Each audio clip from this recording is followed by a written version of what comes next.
What is going on, guys? Hey, welcome to today's video. Hey, I wanted to talk about Dave Ramseys Baby Steps and what I think of them.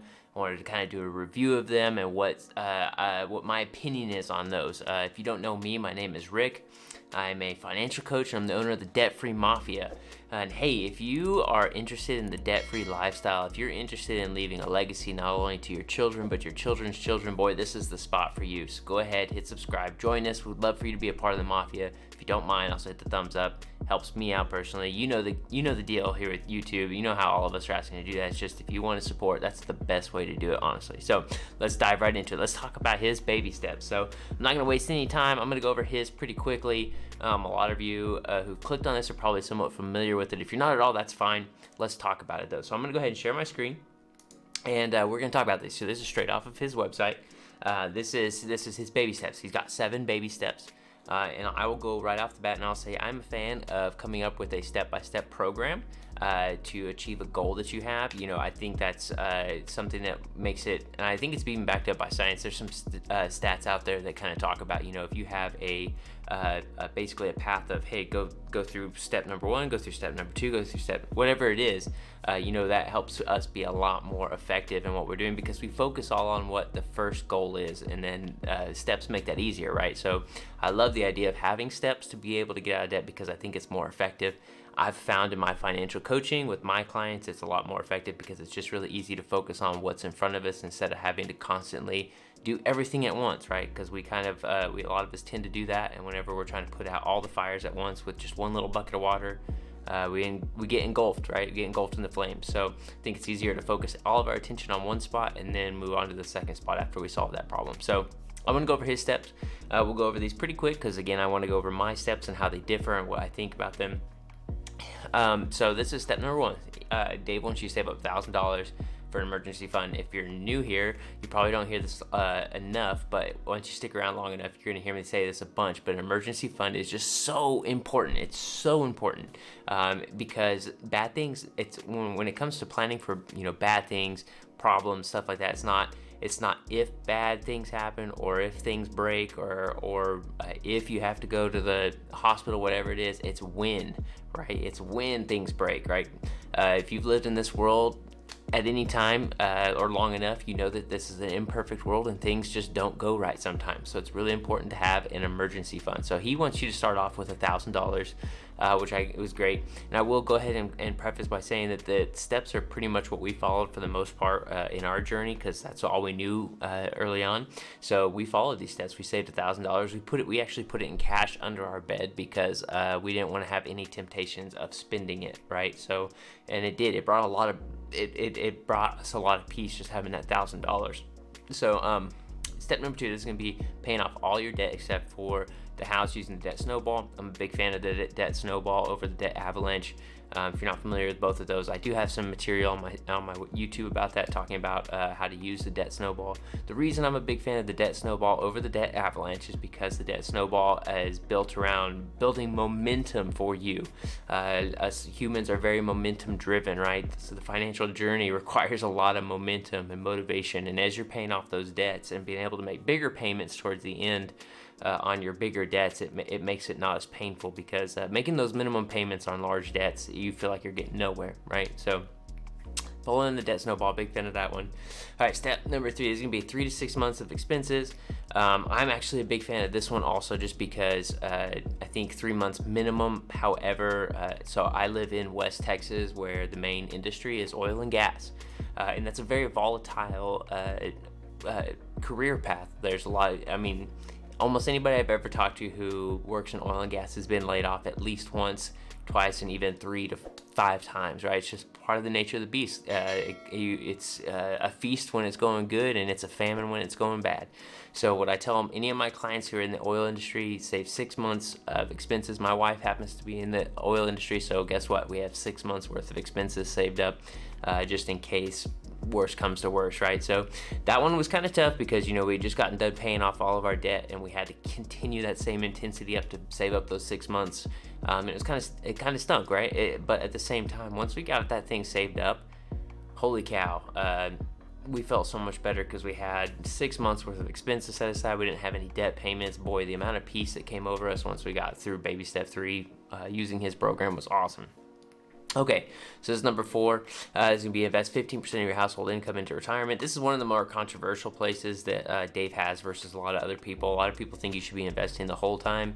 I actually side with Dave just because Dave's on this part, because Dave has a different philosophy than a lot of people, and I think a lot of people don't understand Dave's philosophy, and I'm not sure if he does a great job of explaining it. Maybe that's the problem, I don't know, or people just don't do their homework good enough with him. But this kind of comes down to this: investing 15% of your household income after you get through your debt, I think is a big deal because A, it's easier because you're not sending all of your money out towards credit card payments, student loan payments, car payments, all that stuff. You have extra money to be able to do this, and I get the argument for wanting to start investing sooner. However, here at the Debt Free Mafia, we preach peace over prosperity, and I know that sounds kind of counterintuitive, but what I have witnessed in my life is it's a lot easier to enjoy life with less while being at peace than it is having more and have the potential of disaster happening. Because as you borrow money, your chances for downfall, for heartbreak, for marriage problems, family problems, financial problems all go up when you have debt.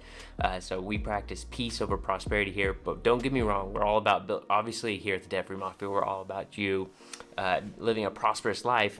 However, we want to get all of that risk gone first, which is the debt, and then we're going to start investing heavily. 15% is quite a bit of your, it's going to be take-home pay. So if you, let's say you made, let's say, I'll just do this for math's sake. Let's say that you were making, $1,000 a month net. Well, we'd want to set aside $150 a month towards your retirement. Pretty much everybody's going to be making more than that. But that number's just easy for you to kind of have an idea of how much needs to be going towards retirement. If you're making $10,000 a month, you want to be setting aside $1,500 a month, right? So that's a big one, because the sooner you get started on that one, the bigger it builds, the more likely you are to be a millionaire sooner. So that's a big one. Okay, taking too long here, but baby step number 5, this is going to be saving for your child's college fund. So this one I want to be very clear on. We want to do baby step 4. We want to make sure that you're saving for yourself before your kid. This one's hard because a lot of people want to pay for their kids' college because they don't want them to have student loans like they did. Now, and I get that, and I don't want your kids to have student loans, believe me. And there are ways to have a debt-free degree. It's possible. And that's another video. But what I want you to do is, I don't know if this is the metaphor I use with all my clients. If you have been on an airplane, what do they tell you if the oxygen masks drop? Well, they tell you, hey, cover your mouth first and then your child. Why? Because if you're busy trying to help your child and you pass out, you're going to be no help to yourself or the kid, right? So the same thing happens. How many people do you know are having to take care of their parents because their parents didn't have a retirement set up? They're relying on Social Security, but guess what? Social Security is not going to last us a whole lot longer. And even if you are relying on Social Security, it is not a comfortable living. I mean, you're scraping by. You're barely scraping by, and that's not what we want to do. We want to take care of ourselves so that we're not a burden to our children later on, right? So that always comes after number 4. Number 6, and that's obviously if you have kids or not. All right, number 6 is going to be pay the home off early. This is another controversial one that Dave gets a lot of flack on. I'm with him on this one also, just because I'm big on ownership. Own over owe.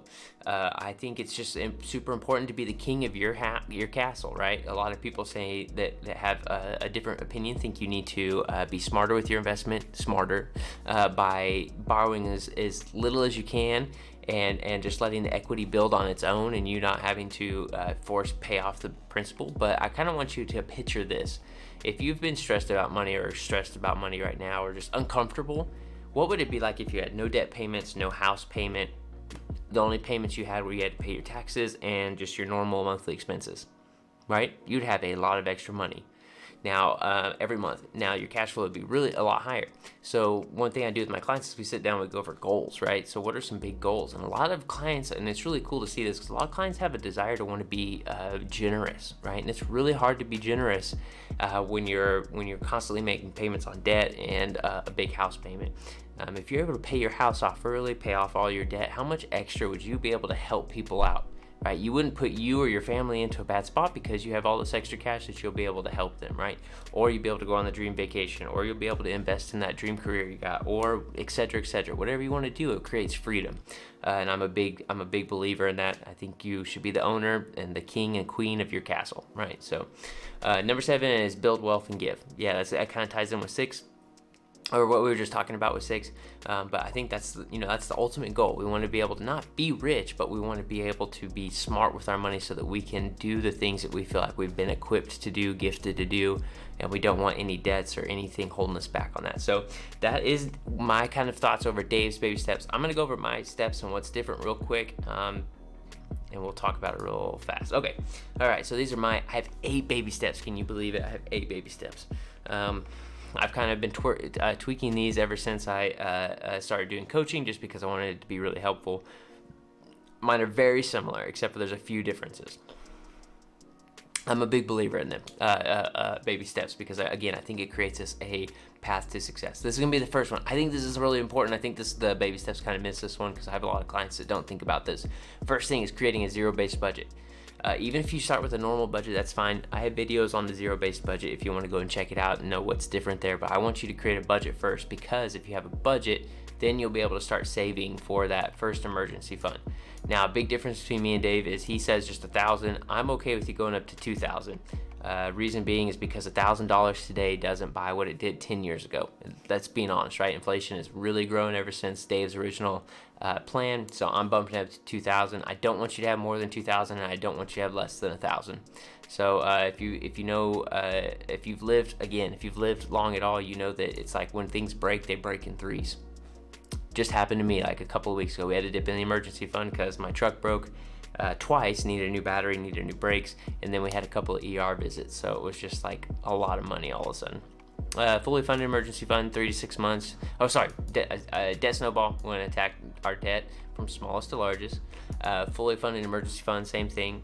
Again, invest 15% for retirement. A big believer in that. However, this is a caveat that I put in there for a lot of clients, because I have a lot of clients who want to buy a home, and there's nowhere in Dave's original steps that kind of talk about, hey, when do we stop and buy a home? Now, this is where I recommend getting a financial coach to kind of help guide you along here, just because everybody's situation is different. I want you to be investing as much as possible, but I also believe that your home is also an investment because you build up equity in it. And I want you to be able to have a down payment so that you can start building up equity for a house. Now, it's a whole nother video again on how much your down payment should be for your home, and we can talk about that then. But whatever your goal is, I think you should be able to do and say, it depends. Like, for example, I might have a client where I'm saying, do whatever your employee contribution is to get the match, and everything else we're going to use in your budget towards saving for the down payment on the home. Once we get the down payment on the home, then we're going to go back to investing 15%. That's just an example. I'm not saying that's for sure. Again, there's children college after that, paying the house off early, and then building wealth. So very similar to Dave's. However, I think I wanted to make a couple of clarity points in there to kind of help guide people along a little more accurately. Again, it helps to get a financial coach just because they'll be able to talk about your specific scenario and what you got going on. Let me know down below. What do you think of Dave's baby steps, my baby steps? What are your thoughts? Are we missing anything? Is there something you don't agree with? I just like to know. I'd love to hear from you. Again, if you're not a part of the Mafia, go ahead and hit subscribe. I'd love for you to be here. We're growing something special here. I got a really exciting announcement coming up. Also, we're doing a giveaway. I'm going to be giving away an awesome t-shirt once we hit 100 subscribers. It's a big goal of mine. I really have been investing a lot into YouTube, and I really want to provide a lot of resources to help you out. So if you don't mind, hit like, hit subscribe, leave a comment. Let me know which baby steps you like, don't like. I'd love to know. So guys, I appreciate you, and I'll talk to you later. Peace.